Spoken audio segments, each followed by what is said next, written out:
Hear that? Nothing? Me neither. But that's the perfect spot for your company's name to step into the spotlight. Become an underwriter for As You Mic It and let every episode be your curtain call. Slip a note to podcast@pashakespeare.org for more information. I love the hammocks. I really love the hammocks. So that's another thing that'll keep me coming back for sure. Come for the theater, stay for the hammocks. Yeah. I buy that. Good, that's the new tagline for PSF.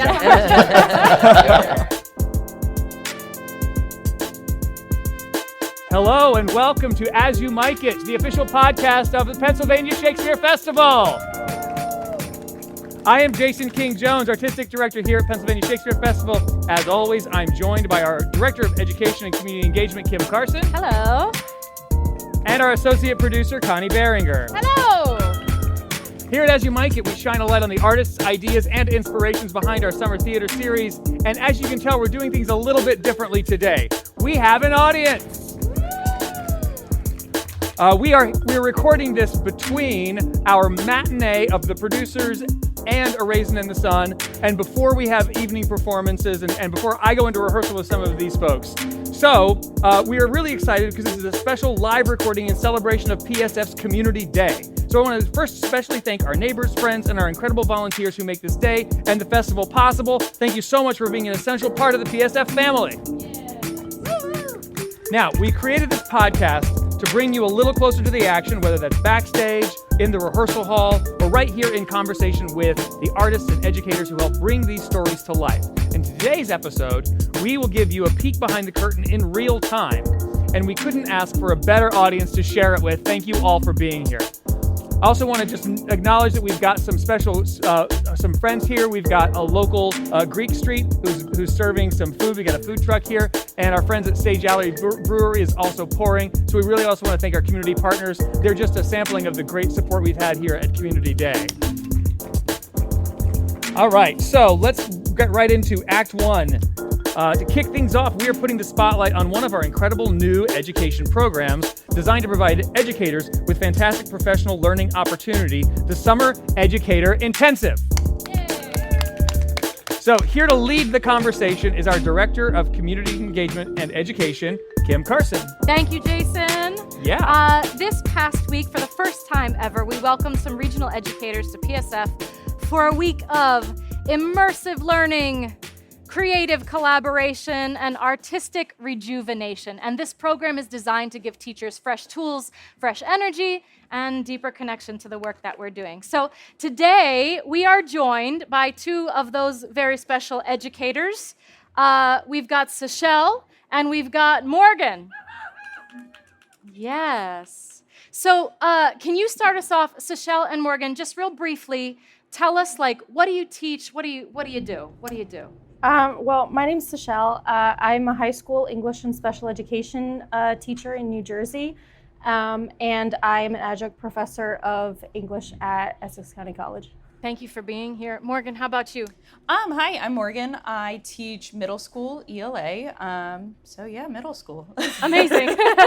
Awesome. Thank you for being here. So let's talk just a little bit, like, what drew you to the Summer Educator Intensive? What brought you here? What appealed to you?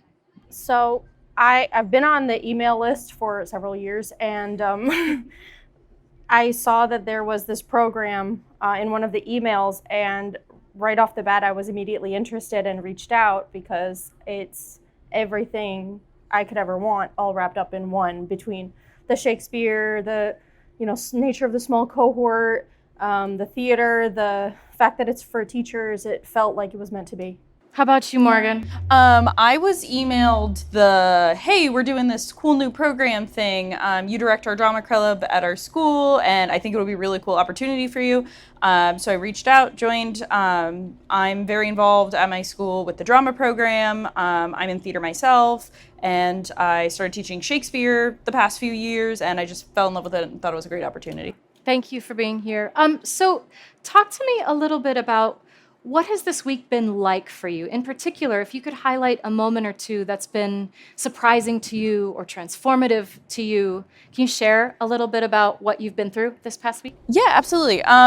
This week, we've had the privilege to work with many different people from the theater community. David Pica's workshops in particular were amazing. Every single one was great. Things that I could apply as an actor, someone in theater, but also as a teacher, which I really loved and appreciated. Shout out to David Pica. He's also one of our actors in the company, so you'll get to see him later this summer. You got to see him in some rehearsals, but I digress. Seychelle, you want to share a little bit? What has stood out to you? I agree. David Pica's workshops were really great. I loved that we got to see shows in rehearsal, which is a different way to see theater, and I love that we got to see like full-on productions as well. Something else that I thought was really interesting was incorporating all of the movement from Keo's workshop and Eli's workshop, because it's something that you don't think is going to be relevant, but turns out to be something that is incredibly important that you probably never thought of before. That's really special. And Keo is one of our instructors as well. She is also a teacher here at DeSales University in the theater program. We're very lucky to be here partnering with our DeSales University friends. Talk to me a little bit about how do you imagine taking the things that you learned here and using them back in your classroom when you get back in the real world, right? This has been this sort of like summer camp for theater and Shakespeare and English language lovers, right? And so when you go back into the real world with your real 7th graders and your real high schoolers, what are you bringing back with you? What are you taking back and sharing with them? I really appreciate the ways that we've continued to dive into Shakespeare and still find relevancy in it, and then ways that we can apply it to our students.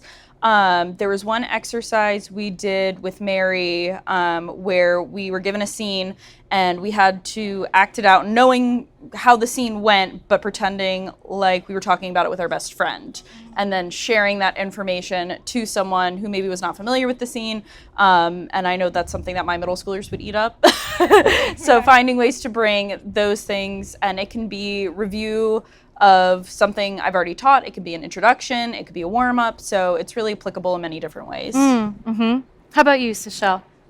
So I'm gearing up to teach the summer semester at ECC, and I'm definitely taking in a lot of the community building aspects of it, a lot of the improv that we went over with Mary, just to bring it to life and make students feel more comfortable in the classroom. But also a lot of the other exercises, but sort of morphing them to treat them like pre-writing exercises that I think would be really interesting. And Seychelle, in particular, you are going to be starting a drama club at your school starting this coming up year. So is there anything on the performance end of things that you're going to steal and take with you and share? I've been taking a lot of very valuable advice from a lot of the very, very smart people I've been around for this week. And the best advice that I've been given is that I should focus on proof of concept. And in doing so, I know I'm going to go into this not trying to make it perfect right off the bat, but focusing on what the students want and for the students to have fun. So I'm just trying to take in all of the different aspects and all of the different things that I've seen through rehearsals and what's important and what really matters. Mm-hmm. I love that term, proof of concept, right? Once you show that you have something, then it can grow from there. So talk to me just a little bit more about arts in education, right? What is something that you wish the people out there who might be listening or the people sitting here before us might understand better? Or what do you wish people knew about arts in education, or something that you want them to believe about arts in education? What's your wisdom regarding that? So I'm an English teacher first and foremost, and special ed, but I feel like English is an art as well because you have the creativity components to it. Literature itself is an art, and it has so many different avenues that students can explore and find themselves in through poetry and novels and plays and things like that. And even if they don't feel like they're the best writers, or if they don't enjoy reading, no matter what we do, there's always an opportunity for students to find themselves in something. And I feel like that's the first step towards them realizing it's an art, and then it reinforces how important the arts are to education. One thing that I've noticed has been echoed a lot this week is while we as a cohort have a great respect and love of the arts, it's something that our schools are struggling to make ends meet for. And a lot of us are either starting a drama program, revamping one, and in my personal experience, starting one, it's just so beneficial for the kids. It gets them out of their shell. A lot of the students I have in class, and then I see them after school, it's strengthened their relationship not only with me, their teacher, but also their community with their school and their community outside of school. And when you have that kind of support, like, it just does amazing things, and it's great for the kids, and it's great for everybody. Arts education is so important. It elevates literacy, social, emotional awareness, collaboration, creative thinking. These are all things we really need in our world right now, and in our schools particularly right now. And the arts is such a wonderful way in to these things. So, folks, I want to thank you again, Sashel and Morgan, for sharing some of your thoughts on the Summer Educator Intensive and some of the things about education in your schools in general. We really appreciate you. We appreciate you as educators, as folks who are doing the hard work and also trying to make things engaging and fun for your students. I appreciate you. Thank you so much for Thank you having so us. much. Thank you. Thank you for the opportunity. Yay. Thank you.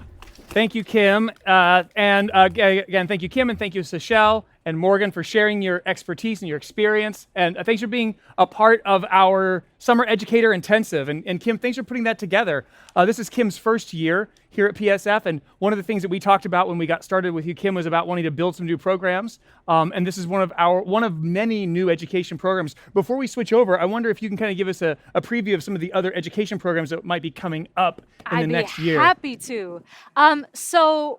Of course, the Summer Educator Intensive. We also started this year our book club, but coming up in the fall and winter, we are starting a new project that we call the Musifier Project. This is a opportunity for high schoolers in and around the Lehigh Valley, across school districts, to come together and do a fully produced production of a Shakespeare play. Our first show is going to be Much Ado About Nothing. Auditions for that are September 13th, and that runs the weekend before the holiday break. Yeah. So we're looking forward to that one a lot, bringing some high schoolers together for performance and education opportunities. And then in the winter, after that, we are going to be starting a training circle. I keep calling it the training circle. That's okay. PSF educates, right? PA Shakes PA educates. Shakes educates, exclamation point, right? So we will have a class for elementary school students, for middle school students, and we will also be doing adult acting classes at that time, which I'm so excited to be bringing, because it just doesn't exist in the Lehigh Valley. So I'm so excited to be doing it. Fantastic. We look forward to doing those programs. So now what we're going to do is we're going to step out of the classroom and onto the stage. We are lucky to be joined today by a phenomenal group of artists who are currently performing in our 2025 Summer Theater Series. Please come on up and take this lovely moment to introduce yourselves, your names, your roles in this season's productions, and if you'd be so kind, how many summers you've been here at PSF. Grace, let's start with you. Hey, hi. Thank you, teachers, for all you do. Amazing. My name's Grace Gonglewski, and I started working here a long time ago. Father was still here, and I did 10 seasons. I did Taming of the Shrew twice, Comedy of Errors twice, Julius Caesar twice, and a number of other things. So I'm super, super happy. It's been a while since I've been here, and I'm so happy and excited to be back, and so excited to meet all the new old people. Take it away, Maboud. Hi, everybody. My name is Maboud Ebrahimzadeh. I'm a DC-based actor. I've been to PSF. This is my second season at PSF. The last time I was here was in the Schubert with Much Ado About Nothing with my good friend Sean Close. Yeah, and that's me. I'm Sean Close. This is my fourth summer here. Are we saying who we're playing? No, we're not. We didn't. Sure. No. Should we? Say it. Sure, I'm Rosencrantz. And I'm Guildenstern. And they're dead. And we're, no. Spoiler. Yeah. And you. Oh gosh.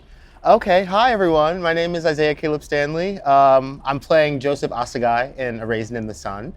And this is my second summer at PSF. I was here last summer for Merry Wives of Windsor, and I'm happy to be back. And Isaiah, particularly before you were in Merry Wives of Windsor, you were also involved with PSF. Yes, I did 3 Willpower tours back to back before Yay. I made it here for the summer. And can you tell us, just since you're the first person to mention the Willpower Tour this year, or in this, not the year, but in this particular episode, can you tell us a little bit in the audience, what is the Willpower Tour? Yeah, so the Willpower Tour is an educational tour that Pennsylvania Shakespeare Festival puts on every year. And we visit the local high schools and middle schools, a couple libraries, where we do an abridged version of a Shakespeare classic, coupled with workshops and other sort of outreach opportunities for the students that we essentially get to spend a day teaching Shakespeare to. It's wonderful. Great. So now we're just going to start a conversation, and I encourage you to just speak up as you want to. Here's the first question. Since many of you are returning, some of you are returning after a bit of a break, some of you since last season. What's it like to be back this summer? What's it like? What's it like to be back, and how does it feel different and special for you all? Grace, I'm looking at you. Me. Wow, this is really, I grew up here and I raised my girl here, and it's just incredible to be back. There's a lot of different terrain and there's a lot of the same terrain. And I think one of the most happy places for me is doing Shakespeare. If I can get my teeth around intense language, and this community is really unique in that they like Shakespeare, they understand Shakespeare, they've been passionate about it for a really long time. So it's great to be in company where what we're doing is what you're digging. So it's awesome to be back. I'm happy. It also feels just very full. It feels like to the brim, like with energy, with art, like with work, and this building is like coming apart at the seams with festival, Yeah. I know this is only my second time here, but I will say it's a particularly rewarding season to be back, I would say, because getting to do a true rep of a set of shows that do feel very much in conversation with each other, and being able to share that with a community where a rep like this gets to showcase an entire company of actors in a very, very wonderful way, where you have sort of the main cast of one being the main cast of another, and then the way that it builds this ensemble and the way that the two plays move and integrate into each other is just a wonderful reminder of how theater and audiences can connect with each other and begin that sort of communal exchange of ideas and sharing of empathy and learning and teaching from each other in such a wonderful way. So it's a unique opportunity, and it's something I'm particularly happy about seeing happening at PSF specifically. Great. Isaiah, what about you? Oh gosh. I'm so sorry. Well, I'll switch the question around just for you. So 3 years of Willpower Tour, then last year on the main stage, Merry Wives of Windsor. This year, Joseph Asagai in the Schubert with Raisin in the Sun. That's a bit of a journey. And this is also your first year as a equity actor as well. Yeah. I wonder if you can talk a little bit about just that kind of journey that you were on, and how it's been to be back now. Well, I always love coming back to Pennsylvania Shakespeare because of the community that exists. You have this sort of built-in network of collaborators and people who just will support you and give you the answers you're looking for and help you find your way to whatever your task is that season. I would say the same for being on the Willpower Tour. you have so much of that support because you have people who love what you love and do what you do, and it really means something for them to be able to help you along with it. And so to come back to Pennsylvania Shakespeare this summer and to feel that same sort of familiarity, perhaps with more responsibility or, what have you, but just to know that all of those people are still there is so wonderful. And I told Connie recently, I love the hammocks. I really love the hammocks. So that's another thing that'll keep me coming back for sure. Come for the theater, stay for the hammocks. Yeah. I buy that. Good. That's the new tagline for PSF. So there's a famous book for actors called An Actor Prepares. I'm curious how each of you prepared for your particular work coming into the work this summer. Whoever wants to go first, we don't need to go down the line, but I would love to hear from each of you about how you particularly prepared. And any answer is the right answer. And I think that's also just going to be interesting for us to hear about. Sorry, that's a book with instructions on. Okay. My preparation has changed since I had kids. I have a 3 and a 5-year-old, almost 5-year-old. Yeah. So thanks for the polite golf clap right there. Yeah. I tried to. And the terror of the amount of text in Rosencrantz and Guildenstern Are Dead led me to be like, I need to memorize. I don't have the bandwidth to memorize. I will get familiar, deeply familiar. So just a lot of sort of terror and anxiety leading me to reading and rereading the play late at night, which actually left me in a good spot to get into rehearsals and start playing and be able to hang with Maboud over here as he's tearing through stuff. Yeah, I mean, I'll just tie onto that since we're talking RNG a little bit here. Gil in Rosencrantz and Guildenstern Are Dead. And yeah, I mean, this was a play that I was introduced to very, very early on in my sort of theatrical life, or my life in studying theater and film and all of that. And it's one that's always stood out to me. And I've always had thoughts about it, but it's one of those things where preparing too much can also be a dangerous thing because it closes you off from ideas, and it can limit you from discoveries because you come into something with only one vision in mind without allowing yourself the opportunity to learn something new. And that's something that, it doesn't apply to just theater, but it applies to life in general. There is such a thing as over-preparation. Yeah. And a plan is only as good. What's the saying? A plan lasts only as long as until somebody gets punched in the face or something like that. Yeah, I think is that Mike Tyson? I think that's a Mike Tyson quote. Yeah, something like that. Yeah, like everybody's got a plan until they get punched in the face. Yeah. But specifically with this, I mean, it was, the didactic work of looking at the text and thinking about it and just trying to absorb the world and getting into conversations with Sean beforehand, getting into conversations with Jason, our director, trying to sort of come up with something to walk in the door with, coming in the door with ideas and being married to none. Yes. Was a very wonderful experience, and got to reactivate a lot of muscles that hadn't been used in that particular way. It's been rewarding so far. And already in just a few weeks, and I swear we can move on to other shows. As we're Rosencrantz and Guildenstern right here, we're like, what if we talk about our thing? What if No, I want to talk about my thing. Yeah. No, but the lesson in staying extra present in a piece where the characters start and are like, we're not even fully sure who we are, let alone where we are, let alone why we are, has been. You could take from that what you will in its lessons and its mirror back to life, but it's been a great joy to have that demand to stay extra present and to playful and inquisitive and curious as we keep building. Well, I went bananas, and I started reading Hamlet the minute that I got the call from Lindsay, are you interested in playing Gertrude? And minute? A girl, he called me. It was my birthday, and I babysit for his kid, and he said, I hope you get all the candy today. I said, oh, thank you. And he said, how would you feel about playing Gertrude and Hamlet at PSF? And I thought it was a joke. And I said, ha ha ha, LOL. And then I realized he might be serious, and I said, in a hot minute. And he said, great, we'll talk about it later.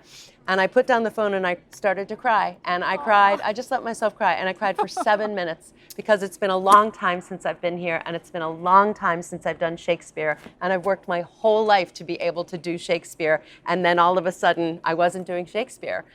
And so then I got down on the floor. I was in my office. And I went to the folio and I pulled it out. And I started reading Hamlet. Wow. Yes, the minute that I got the call. October 31st. So then I started, I was like, I can watch it now. That's not going to influence me. I've watched, I think, 16 Hamlets.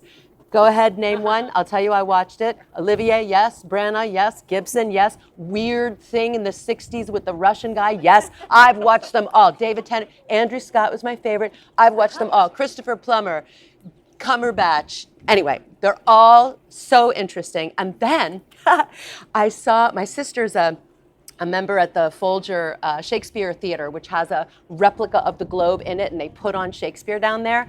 And I've worked there, and my sister is now a subscriber, and she said, you've got to see this show. It's called A Room in the Castle. It's a new show talking about, it's Gertrude and Ophelia together in a room in the castle. And I was like, I'm going. So I went and I sat in the balcony and I met the understudy and she said, do you want to meet everybody after? And I said, yes, I do. And she said, we're going on a special tour to the crypt of the Folger where we're going to look at original scripts from the 18 blah, blah, blah. And I was like, yeah, I do. And then they didn't have, clearance for me. And I was like, you know what? This is a public library. Anybody can make an appointment and anybody can go. So I did. And I went there for 5 hours.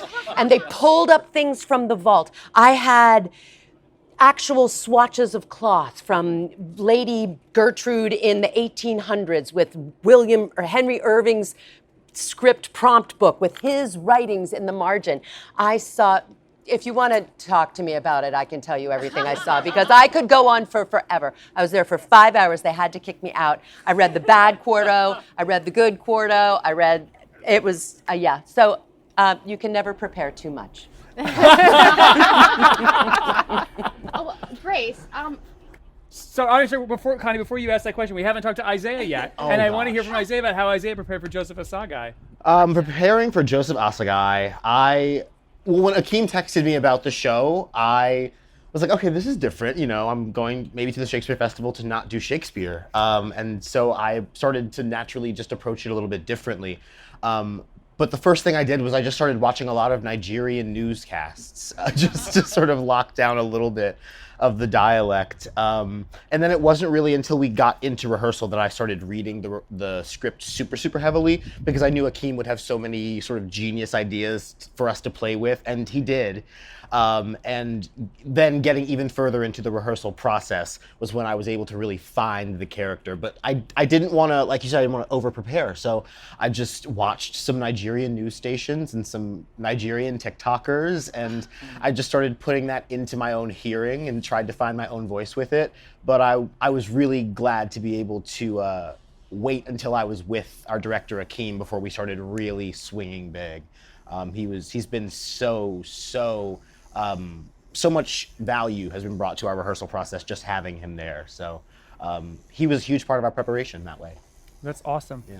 Who knew that Nigerian TikToks would be so valuable? They really came in handy this time around. oh yeah. So Grace, you're playing Gertrude in Hamlet, and who are you playing in Rosencrantz and Guildenstern Are Dead? Gertrude. You're playing Gertrude as well. So does anything change when you do it on one stage versus the other? Yes, it does. And we haven't gotten to get back to talking about it yet, but I kind of thought, oh, this is absurdist and this is goofy and it's this goofy world and I'll come in and be goofy. And then I was talking to Maboud around the fire pit and he was like, no. When you come in, you change everything because you're the opposite. And I was like, mic drop. It was like, wow, okay. So all of a sudden, these goofy choices that I had made, I'm definitely rethinking, and I'm so excited. But it's definitely different from the Hamlet as well. Yeah. Same words, but different. Amazing. Sometimes we're just on the other side of the stage, which is not helpful in this part of the rehearsal process where we're like, where am I? Gosh, I don't know. Yeah. So it makes it actually feel even more surreal than it already is. No doubt. Yeah. There's a quality to the play where it feels like, at certain moments, it really does feel like Hamlet is happening in another room, and in RNG you're in the back room, you're kind of in the green room watching these two people trying to figure out where they are, what they are, who they are, why they are. And then the action spills out onto them, and they are sort of flooded with information, and then the action leaves, and they begin to try and parse that information and figure out, answer those questions that they have. But as far as what's different, you're watching Hamlet in one, and you're watching the lives of minor characters in the other. I mean, it's still the same story being told, but two very different points of view, and how those points of view can change the meanings of everything. Is your characterization of Guildenstern the same in each play, or are you different? You'll have to come see it to find out. I'm in the damn thing, and I'm asking. Well, we'll need to make it more clear, I guess. Grace just wants to know for the consistency of her own track. I think you got to start with watching every version of Rosencrantz and Yep. Guildenstern. Well, so speaking of history and speaking of multiple versions of Hamlet, Gertrude, Rosencrantz, Guildenstern, even Joseph Assagai, there's a history to these characters from well-known productions and films that have already existed, and maybe some of our smart audiences have seen some of versions of these before. I'm wondering if for each or any of you to talk about what's it like to carry or to approach rather a character that has its own backstory or its own mythology around it. And is that baggage? Is that freedom? What's it like to step into such iconic roles? It was a little intimidating, for sure, in my mind anyway, knowing that I would be playing Joseph Assagai, because having seen a production or a film or any of it, they're all such weighty performances, and they all leave you feeling something. And if you think too much about like, oh, I want to make people also feel something, it becomes too much of a task. And I think then at that point, it turned the corner, and I was able to just find freedom with it. It became, okay, well, what will I find with this, and how will I be able to keep it new for the people that will be coming to see us? And at that point, we began to have fun. Yeah. I would add that one of the most extraordinary things about being an actor is that you're with another person, and there's a somatic experience that happens across the room. So you can do all the preparation and all the deciding that you want, but when you're getting something from another person, you have to be live. Like, people always say, how do you memorize all those lines? And I know a whole bunch of you out here still know your phone number from when you were 4, right? KI4 or something or other. And I mean, memorization is a task, and it's a repetitive task, and the more you do it, the better you get. Like, people out here probably know the Lord's Prayer or the Gettysburg Address, or, you can name a couple of other things. And that's the easy part. To get it in there like ticker tape, so that you can actually look at the other person who's giving you something, and you will react differently almost every time. And you can have a container. You can know, I'm going to move left, I'm going to slap him, whatever. But the interpersonal energy that's being exchanged between you is live. And so I forget the question, but that's my answer. That's a good answer. I could bring it. I could bring it to the question. No, that's good. And the notion of you can only be who you are, receiving and playing with what is coming to you from another human being. And I feel like it's, on paper, you could be like, oh my gosh, what's your Hamlet? What's your Gertrude? These are characters, and as you were naming all the different Hamlets, you have these iconic actors playing iconic roles. There can be a sort of chip on one shoulder, but once we get in the room with each other, I feel like that goes away, and you're just trying to tell the story and trying to play the moments. And I think that focus and presence with each other is the key to being like, no, it's us doing it, and therefore it will be our own. There is a kind of arrogance that's required to tackling it. And I mean that in the best sense, like arrogance, confidence, whatever you want to call it. But there is a sense of that, because ultimately regardless of how iconic or, what kind of mythology lies behind the portrayal of a particular character, it is just one portrayal of a character. And ultimately, if you come in the door bearing the weight of that mythology, it can create a self-fulfilling prophecy of not living up to it.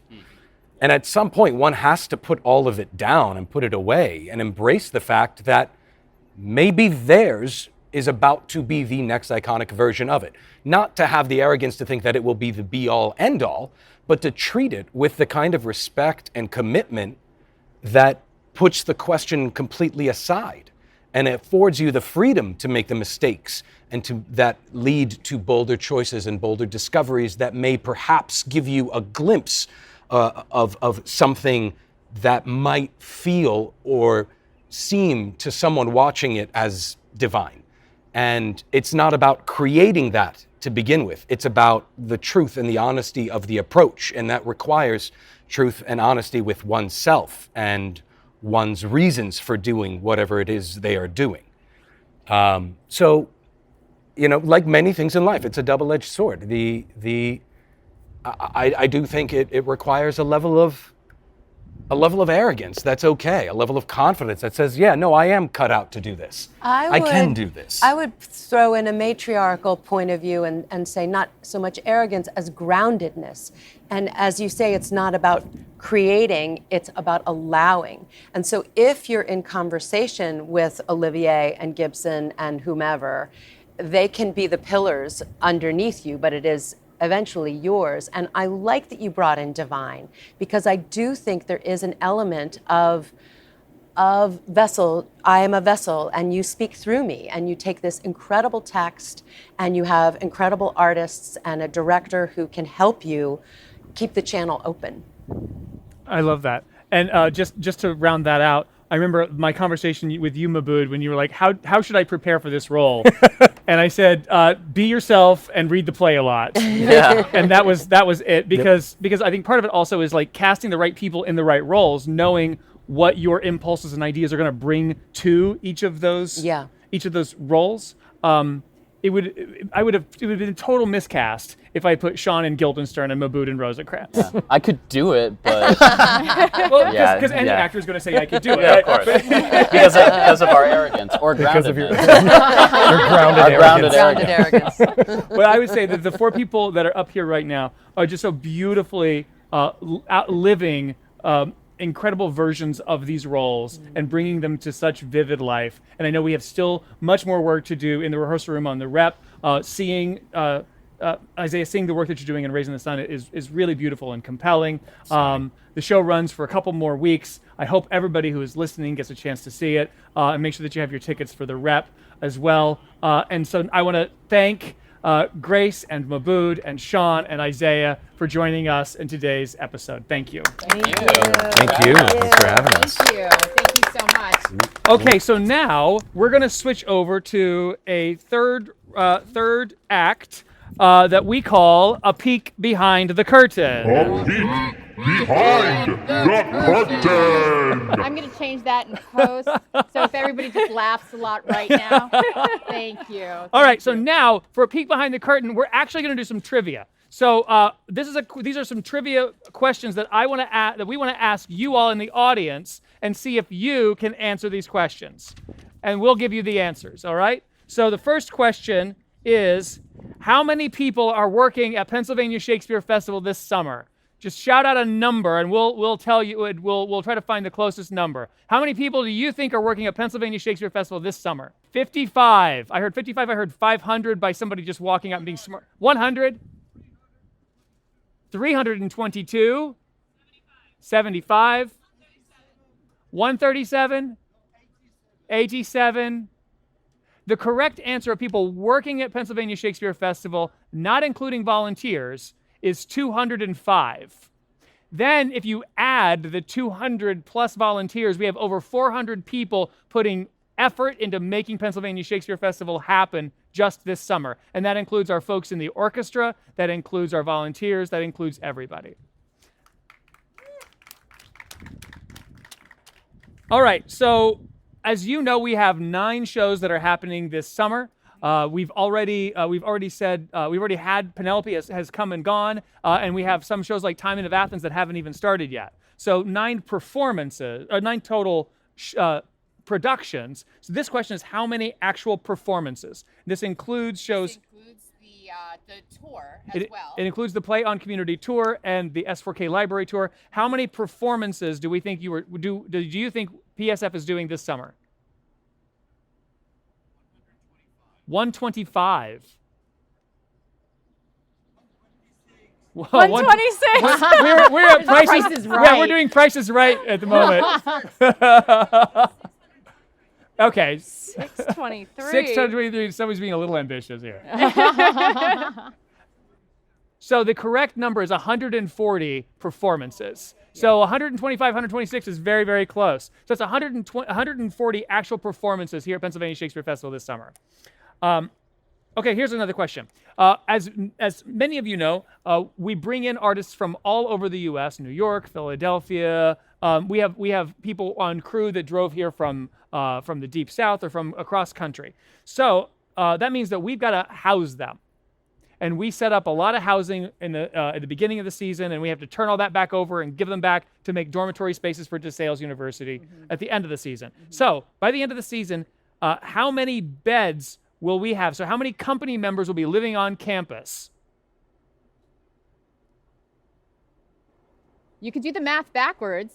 You know, there's 205 people here. How many of them are coming here from far away? I'll give you the answer. It's 186 beds. Yeah, 186 beds are made, and most of them are made by our volunteers, which we very much appreciate. We have an incredible volunteer guild that helps turn over all the DeSales dorm rooms and make them living spaces for our guest artists.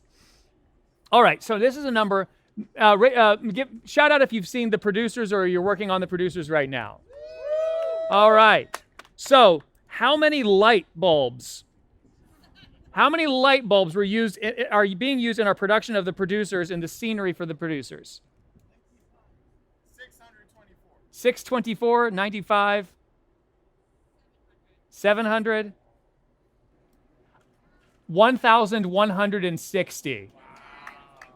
Yes. That's something, right? Kick your right? jaws That's a lot up. of light bulbs. That's a lot of light Absolutely. bulbs. That's a lot of light bulbs. 1,160 light bulbs using the scenery for the producers. Okay, here's another number. And this is going to be our last number question, including video submissions. So when we're doing auditions for artists for Pennsylvania Shakespeare Festival, we send Connie to New York, to Philadelphia. We do local auditions. We do a whole lot of auditions. They're chorus auditions.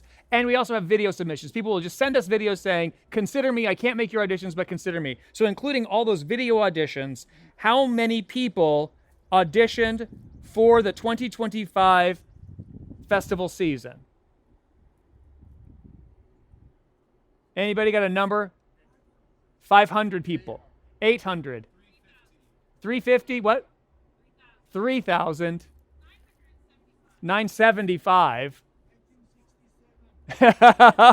We're all just guessing now. The correct answer is 1,569 people. Yeah. Yes. 1,569 people auditioned to join the company of Pennsylvania Shakespeare Festival this year. Yes. One other number, just to say, we are entering into, this is our 34th season. Next year, we're entering into our 35th season, and it'll be our 30th year of being recognized as the official Shakespeare Festival of the Commonwealth of Pennsylvania. So we're entering into a pretty big milestone, and we're incredibly excited about that. So, okay, one more question. This is about play titles. Now, many of you know Timon of Athens we're doing this summer on our stage in Labuda for Extreme Shakespeare, and it's one of the plays that we have yet to do to complete our canon, to do all of Shakespeare's plays. So I want you to shout out any of the Shakespeare plays that we have yet to do. We've done Pericles.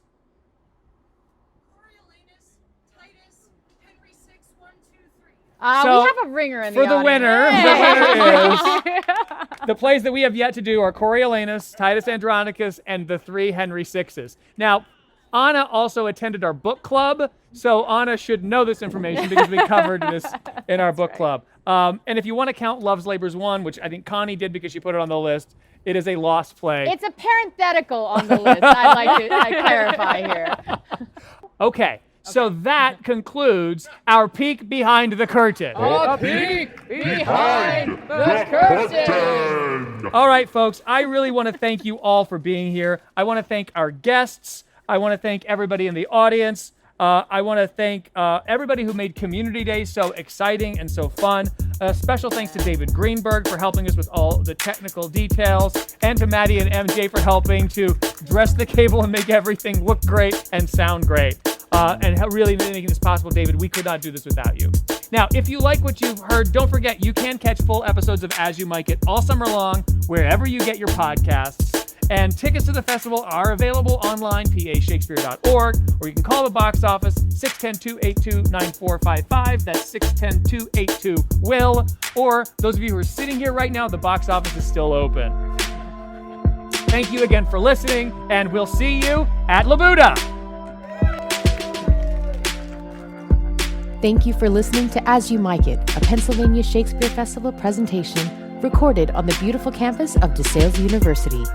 Our music is by Cedric Lamar, with hosts Jason King-Jones, Kim Carson, and Connie Behringer.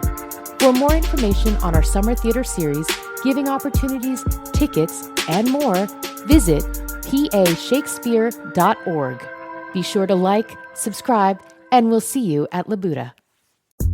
Behind every standing ovation is a network of patrons who know that theater changes lives. With tickets funding only half the cost, PSF counts on contributions to produce world-class theater, cultivate new audiences, and nurture future generations of artists.